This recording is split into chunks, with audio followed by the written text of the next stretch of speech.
lovely Miss Lonnie Jantz here in the BURGH VIVANT bar to review Accomplice at Little Lake Theater.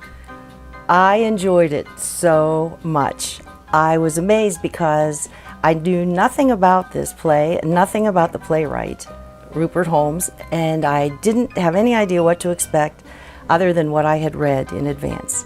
And it was hilarious, absolutely hilarious. I had to go alone. The person I was supposed to go with couldn't make it.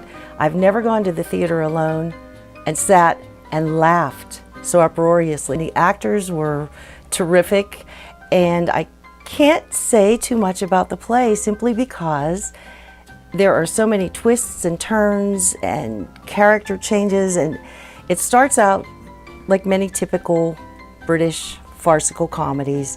A woman and her boyfriend are plotting to kill her somewhat stuffy husband. And that's really all I can say. That's what the British find funny, I Yes, guess. they do. And anything I would say would spoil it, because as you go through the play, you think, oh, now I see what's happening. And then something happens almost immediately that changes your mind. You have no idea until the very, very, very end how it will end. Well, see, that's usually me through even the most straightforward of plays. No. Halfway through, oh, that's what's going on. It's a comedy, actually. Directed by Jenna Oberg. Who is has directed plenty of things out at Little Lake. I think this was her 16th or 17th production I'm moving that she on has up. directed. Yes, yes. 16 shows under the belt. I spoke with her briefly after the show, and I said, this must have been really difficult to direct, especially because Little Lake is a theater in the round. It's not a proscenium stage. And she said it really presented some challenges, but I think she met those challenges quite well, actually. Clever girl. Yes, very clever. good. All four of the actors did standout performances. A lot of very snappy, funny dialogue, one-liners.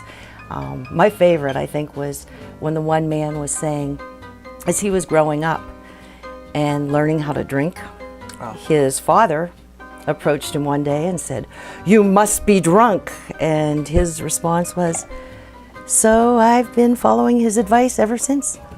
Rupert Holmes, the playwright, known for quite a few things. And I mean, we were chatting before, we sat down here at the BURGH VIVANT bar for a drink, and just in 5 minutes you informed me a lot about this gentleman that I had no idea of. I was amazed.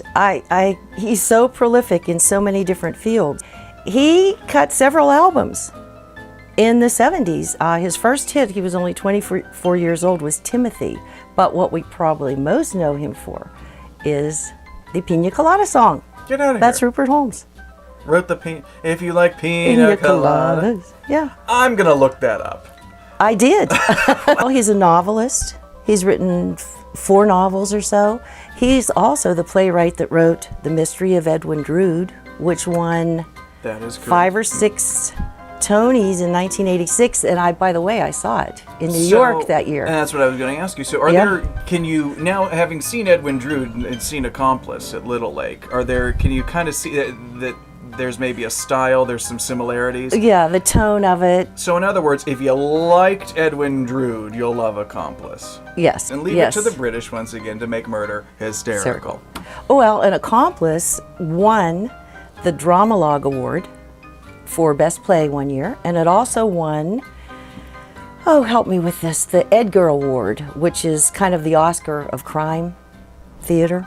Somebody asked me about it last night, somebody that hasn't seen it yet, that is planning to go, and I said, I found it to be really intelligent theater that was so silly.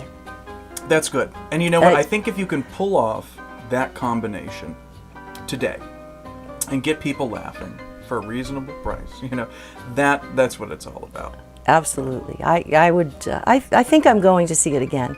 Oh, great. Only because there were so many lines so rapidly, and it was just. I think I missed a lot because I was laughing so hard. Wit. Yeah, I was laughing over their lines. So I'd like that's to. a good sign. Like to see it again. But back to good old Rupert. He has a play opening on Broadway in October, and is it premiere? It's premiering, and it's a remake I guess he adapted John Grisham's novel, A Time to Kill. As a comedy? I don't think it'll be funny at all. Although, No, that might be no. interesting. No, because he doesn't do just comedy. And it was wonderful to have a cast in a community theater that was up to the challenge of performing this, because they had to do, I can't say too much. It's kind of embarrassing laughing so hard Did they have when to you're sitting there by yourself. Did they have to remove you this time, or Not this time, not this time. I saw a billboard that said "Drink Canada Dry," so I did.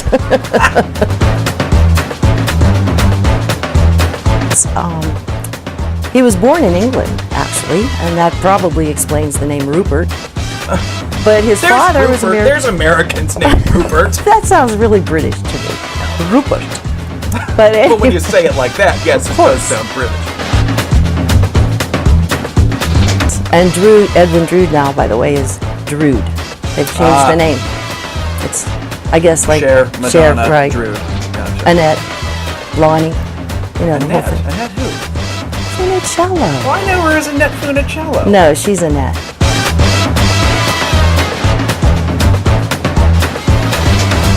But no, I do know who, but that's the first Annette that comes to my mind when you say Annette is Funicello. I hope so. Yeah. Is she still alive?